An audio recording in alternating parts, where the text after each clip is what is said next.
15 August কোনোভাবেই শোক দিবস হইতে পারে না। 4 কোটি রাজাকারের হাতে যদি অস্ত্র উঠে আপনারা কি টিকবেন? 4 কোটি রাজাকার হাতে অস্ত্র তো উঠাই লাগে নাই, তার আগে আপনারা সরে গেছেন। আমি 1971 সাল দেখি নাই, কিন্তু আমি 2024 দেখছি। আমরা আছি, সমস্যা নেই। আমরা কারো ভয়ে রাজপথ ছাড়ি নাই, ছাড়বো না ইনশাল্লাহ। তোমরা অস্ত্র নিয়ে আসো, আমরা অস্ত্র ছাড়া আছি। কলম যে হাতে ধরি সে হাতে অস্ত্র আমরা ধরবো না। আমাদের শোক দিবস সেই দিনগুলো যখন আবু সাইদ ভাই মারা গেছে, মুগ্ধ ভাই মারা গেছে, রিয়া ঘোষ মারা গেছে। 15 আগস্ট আমাদের বিজয় মিছিল পালন করার কথা। আমি যে নোটটা আপনাদের দিতেছি সেটা হচ্ছে 15 তারিখের কথা। কালকে যেহেতু 15 আগস্ট, এটা 2024 সালের আগে 23 সাল পর্যন্ত পালন করা হয়েছে যে 15 আগস্ট আমাদের শোক দিবস। আমাদের বঙ্গবন্ধু শেখ মুজিবুর সেদিন মারা গেছিল, আমাদের জাতির পিতা যিনি।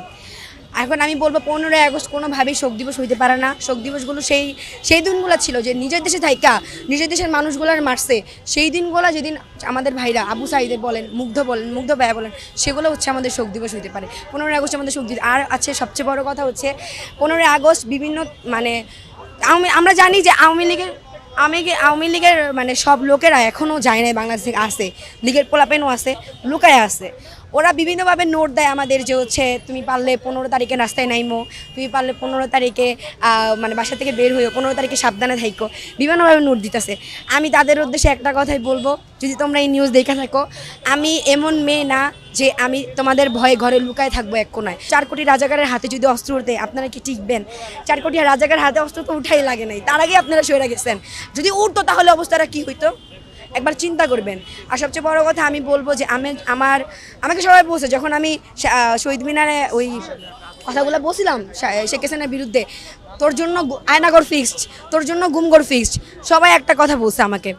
আমি একটা কথাই বলবো যে আমি কখনো কাউকে ভয় পাইনি, একমাত্র আল্লাহ ছাড়া আর আমার বাবা মা ছাড়া কখনো কাউকে ভয় পাইনি। আমার কপালে যা আছে সেটা হবেই। আন্দোলনে না গিয়েও মানুষ মারা গেছে। আপনি রিয়ার কথাই ধরেন, ছোট্ট মেয়েটা, 2 বছরের ছোট্ট মেয়েটা ছাদের ভিতরে খেলতেছিল, আন্দোলনে ছিল না, তাও তো মারা গেছে। আমি আন্দোলনে ছিলাম, আমি তো মারা যাইনি। আমরা রাজপথ ছাড়ি নাই এখনো। সবাই যদি মনে করে যে ওরা জিতে গেছে, ওরা রাজপথ ছেড়াই দিছে, না। রাজপথ যদি ছাড়তাম তাহলে এই ট্রাফিকের কাজে আমরা আসতাম না। আমরা 15 তারিখ থেকে ট্রাফিকের কাজে আসি। বিজয় হয়েছে ওই দিন থেকেই, সন্ধ্যা থেকে ট্রাফিকের কাজে। আজকে কয় তারিখ? আজকে 14 তারিখ, তাও ট্রাফিকের কাজ করতেই আসি। আমাদের অক্লান্ত পরিশ্রম, আমরা নিঃস্বার্থে এগুলো করতেছি। আমাদের সরকার 2 টাকা দিবে না। কালকে নাকি অনেক জায়গায় শোনা যাইতেছে যে অনেক কিছুই হবে। আমি নির্দ্বিধায় তাদেরকে আহ্বান জানাইতেছি, যারা আমাদেরকে, আমরা কিছুই ভয় পাই না। যদি ভয় পাইতাম তাহলে রাজপথ ছেড়ে দিতাম অনেক আগে। যখন আপনারা ওপেন ফায়ার করতেছিলেন, আপনারা হেলিকপ্টার থেকে গরম পানি ছুড়ছেন, আবার ছুড়ে আপনি আবার প্রেস ক্লাবে প্রেসের সামনে বলতেছেন কি যে আমি হেলিকপ্টার দিয়ে পানি দিছি সবার উপরে, যেন সবাই আগুন নিভে যায়। আপনি হেলিকপ্টার দিয়ে পানি দিয়েছেন ঠিকই, কিন্তু গরম পানি, মরিচালা পানি দিছেন, সেটা আমাদের গাঁয়ে পড়ছে। আপনি আগে অরিজিনাল বুলেট ছাড়ছেন, রবার বুলেট ছাড়ছেন, যা আপনার কাছে ছিল আপনি সব কিছু রেখেছেন। এমনও দেখছি পুলিশরা বলতেছে গুলি শেষ, গুলি আনান, টিয়ার গ্যাস আর গ্রেনেড আছে, আর কিছুই নাই। আমরা দেখছি, অনেক কিছুই দেখছি চোখের সামনে। আমি 1971 সাল দেখি নাই, কিন্তু আমি 2024 দেখছি। আমরা আছি, সমস্যা নেই। আমরা কারো ভয়ে রাজপথ ছাড়ি নাই, ছাড়বো না ইনশাল্লাহ। তোমাদের জন্য মিষ্টি পানি সবই রেডি করে রাখছি, তোমরা আসো।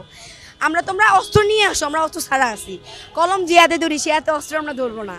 যতক্ষণ না আমাদের শেষ সীমা পর্যন্ত যাওয়া লাগে। তোমরা সীমানা পার করবে, আমরাও সীমানা পার করবো, চিন্তা করো না। 15 আগস্ট কোনোভাবেই শোক দিবস না আমাদের জন্য। এটা কোনো রাষ্ট্রীয় কোনো সরকারি বন্ধ ছিল 15 আগস্ট, সেটাও হবে না। কোনো শোক দিবস না। আমাদের শোক দিবস সেই দিনগুলো যখন আবু সাইদ ভাই মারা গেছে, মুগ্ধ ভাই মারা গেছে, রিয়া ঘোষ মারা গেছে, যেই দিনগুলোতে আমাদের ভাই বোনরা মারা গেছে, সেগুলো হচ্ছে আমাদের শোক দিবস। 15 আগস্ট আমাদের বিজয় মিছিল পালন করার কথা। কালকে হচ্ছে আমরা বিভিন্নভাবে হুমকি পাইছি যে আমাদের আপনারা বিভিন্ন স্টুডেন্টদের টার্গেট করে রাখছে মারার জন্য। হ্যাঁ, অবশ্যই আপনারা আসেন। আমাকে হয়তো আপনারা টার্গেট করছেন সবচেয়ে বেশি, কারণ আমার বাসা অবধি চলে গেছে। চিন্তা করেন, আমার বাসা থেকে বলতেছে, রানিং বাইকে বলতেছে, তোর যদি সাহস থাকে তুই 15 আগস্ট মাঠে রাস্তায় নামিস খালি। আমি এটা যেহেতু রানিং ছিল কিছু বলি নাই, এখন বলে দিচ্ছি। আপনি যদি নিউজটা দেখেন, অবশ্যই আপনারা নিউজ দেখতেছেন, আমি আপনার কথায় একদম এগ্রি করতেছি, আমি নামবো, আপনিও আইসেন। এই যে বিএনপিরা, আমি বলি বিএনপিরা আমাদের যথেষ্ট হেল্প করছে, তার জন্য তাদেরকে আন্তরিকভাবে ধন্যবাদ। কিন্তু আপনারা একটা কথা মাথায় রাখবেন, যেখানে দুর্নীতি সেখানে আমরা ছাত্ররা আবার আসবো রাজপথে। আপনারাও যদি আওয়ামী লীগের মতো করেন, আপনাদের, হ্যাঁ অবশ্যই দুর্নীতি আমাদের আওয়ামী লীগ নামাইতে 15 দিন লাগছে, 1 মাস লাগছে। আপনাদের নামাইতে আমাদের 15 মিনিট লাগবে। আপনারা দয়া করে দুর্নীতি আছে, এমন কোনো কাজ করেন না।